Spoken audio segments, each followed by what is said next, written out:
अस्सलाम वालेकुम students, my self Adeel Ashraf, lecture computer science.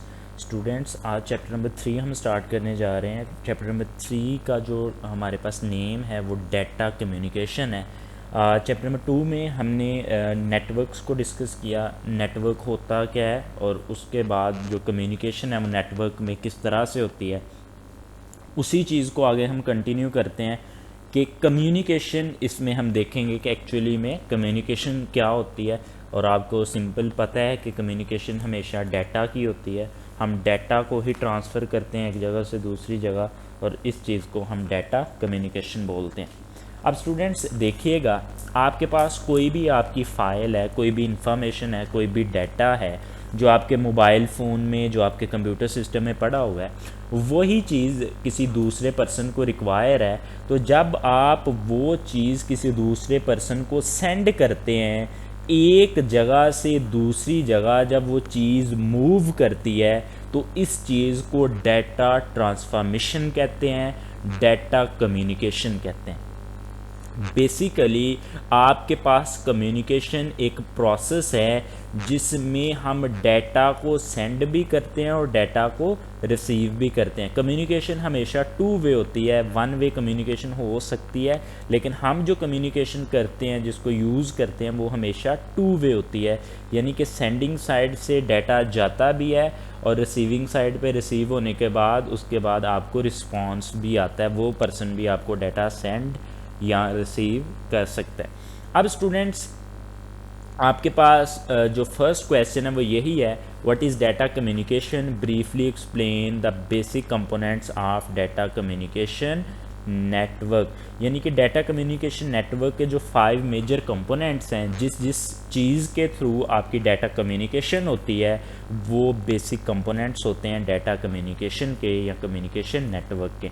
तो स्टूडेंट्स, डाटा कम्युनिकेशन अभी मैंने आपको बताया, तो डेफिनेटली आप जब डाटा को सेंड और रिसीव करेंगे तो वो डिफरेंट डिवाइसेस के दरमियान, कम्युनिकेशन डिवाइसेस के दरमियान होगी, और किसी कम्युनिकेशन मीडिया को यूज़ करते हुए, पाथ को यूज़ करते हुए हो रही होगी, तो आपके पास वो डाटा कम्युनिकेशन है। अब आपके पास जो कंपोनेंट्स हैं वो क्या क्या है? सबसे पहले तो वो मैसेज जो आपने सेंड करना है, वो आपका डाटा हो सकता है, कोई इन्फॉर्मेशन हो सकती है जो आप सेंड या रिसीव करोगे, तो वो मैसेज आपका होगा। उसके बाद स्टूडेंट्स, आपके पास सेंडर है। तो सेंडर आपकी कोई इलेक्ट्रॉनिक डिवाइस है, वो आपका मोबाइल फ़ोन है, वो आपके पास आपकी फैक्स मशीन है, वो आपके पास आपका कंप्यूटर सिस्टम है। कोई भी इलेक्ट्रॉनिक डिवाइस जो डाटा को या इन्फॉर्मेशन को सेंड करने के लिए यूज़ होती है, वो आपका सेंडर होगा।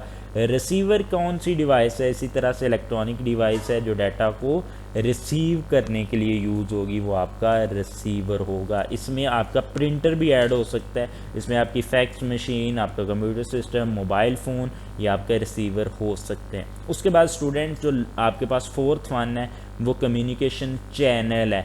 कम्युनिकेशन चैनल वो पाथ होता है जिसको यूज़ करते हुए डिवाइसेस आपस में कम्युनिकेशन करती हैं, डाटा की सेंडिंग और रिसीविंग होती हैं। जैसे हम मोबाइल फ़ोन के साथ कम्युनिकेशन कर रहे हैं, तो एयर हमारा कम्युनिकेशन चैनल है।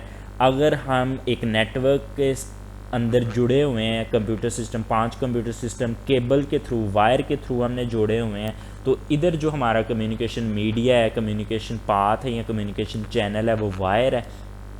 लास्ट वन जो मोस्ट इम्पॉर्टेंट है, आपको शॉर्ट क्वेश्चन आता होता है, इनकोडर और डीकोडर क्या होता है, वो आपके पास है इनकोडर एंड डीकोडर। अब स्टूडेंट्स देखिएगा, ये जो पिक्चर नीचे दी हुई है, ये डाटा कम्युनिकेशन को डिस्क्राइब कर रही है, इसके तमाम कंपोनेंट्स हैं इसमें। ये सेंडर है लेफ़्ट साइड पे, राइट साइड पे रिसीवर है। आप देखेंगे कि लेफ़्ट साइड के साथ इनकोडर अटैच है, राइट साइड के साथ डीकोडर अटैच है, और आपका दरमियान में मैसेज पास हो रहा है, और मैसेज किसके थ्रू पास हो रहा है? कम्युनिकेशन चैनल के थ्रू। अब मैं आपको इनकोडर और डीकोडर समझाता हूँ कि ये होते क्या हैं और ये काम किस तरह से करते हैं। स्टूडेंट्स, आपके पास इनकोडर और डीकोडर दोनों इलेक्ट्रॉनिक डिवाइसेस हैं जो नेटवर्क में जुड़ी होती हैं, जो नेटवर्क में सेंडर के साथ भी होती हैं और रिसीवर कंप्यूटर के साथ भी होती हैं। अब जो सेंडर के साथ है, आपको पता है डेफिनेटली कंप्यूटर में जो डाटा की रिप्रेजेंटेशन है वो 0-1 की फॉर्म में है, डिजिटल फॉर्म में है, बाइनरी फॉर्म में है, ऑन ऑफ फॉर्म में है, बिट्स की फॉर्म में है, 0-1 की फॉर्म में है। तो आपके पास जो डाटा 01 की फॉर्म में है, इनकोडर जो डिवाइस है वो क्या करेगी, वो डाटा को डिजिटल फॉर्म से एनालॉग फॉर्म में कन्वर्ट करेगी, ताकि डाटा मीडियम के ऊपर से, अगर मीडियम हवा है तो वो मीडियम के ऊपर से एनालॉग फॉर्म में कन्वर्ट होगा। तो डिजिटल को हमने किस में कन्वर्ट कर दिया, एनालॉग में, तो इसको आप इनकोडर कह सकते हैं। अब आप सिंपल अगर डेफिनेशन इसकी करना चाहें तो आप कह सकते हैं कि ऐसी डिवाइस जो डिजिटल फॉर्म के सिग्नल को उस फॉर्म में कन्वर्ट करती है कि वो मीडियम के ऊपर से ट्रैवल हो के रिसीवर तक पहुंच सकें, तो ऐसी डिवाइस इनकोडर कहलाती है। या हम ये भी कह सकते हैं कि ऐसी इलेक्ट्रॉनिक डिवाइस जो आपके पास डिजिटल सिग्नल को, डिजिटल डाटा को एनालॉग डाटा में कन्वर्ट करती है, वो आपकी इनकोडर डिवाइस होती है। उसके बाद स्टूडेंट्स, आपका डाटा एनालॉग फॉर्म में जब कन्वर्ट हो गया डिजिटल फॉर्म में, तो आपके पास, आपको पता है, जो कम्युनिकेशन मीडिया है, जो चैनल है, वो एयर है। तो एयर में जो डाटा है वो एनालॉग की फॉर्म में ही ट्रैवल होता है, तो मैसेज आपका ट्रांसफ़र होगा कम्युनिकेशन चैनल के थ्रू। अब ये रिसीवर को रिसीव होगा, रिसीवर के साथ डेफिनेटली आपकी डिवाइस अटैच है जो है कि डीकोडर है। डीकोडर ने क्या करना है कि एनालॉग फॉर्म में आने वाले सिग्नल को उसने दोबारा किस में चेंज कर देना है, डिजिटल फॉर्म में चेंज कर देना है, ताकि वो रिसीवर को रिसीव हो के उसी तरह से उसके कंप्यूटर पे विजुलाइज हो सके जिस तरह से सेंडिंग साइड से सेंड की गई थी या उसको सेंड किया गया था। तो डीकोडर भी आपके पास इलेक्ट्रॉनिक डिवाइस है जो क्या करेगी, आपके पास एनालॉग फॉर्म के सिग्नल को डिजिटल फॉर्म में, ऑन ऑफ की फॉर्म में, बिट्स की फॉर्म में ट्रांसलेट करेगी, कन्वर्ट करेगी। तो ऐसी डिवाइस को डीकोडर बोलते हैं। तो इस तरह से आपके पास कम्युनिकेशन होती है दो डिवाइसेस के दरमियान, और ये इनके कंपोनेंट्स होते हैं। स्टूडेंट्स, ये आपके पास जो मैंने आपको पढ़ाया, मैसेज सेंडर रिसीवर, ये उसकी थोड़ी थोड़ी डिस्क्रिप्शन दी हुई है।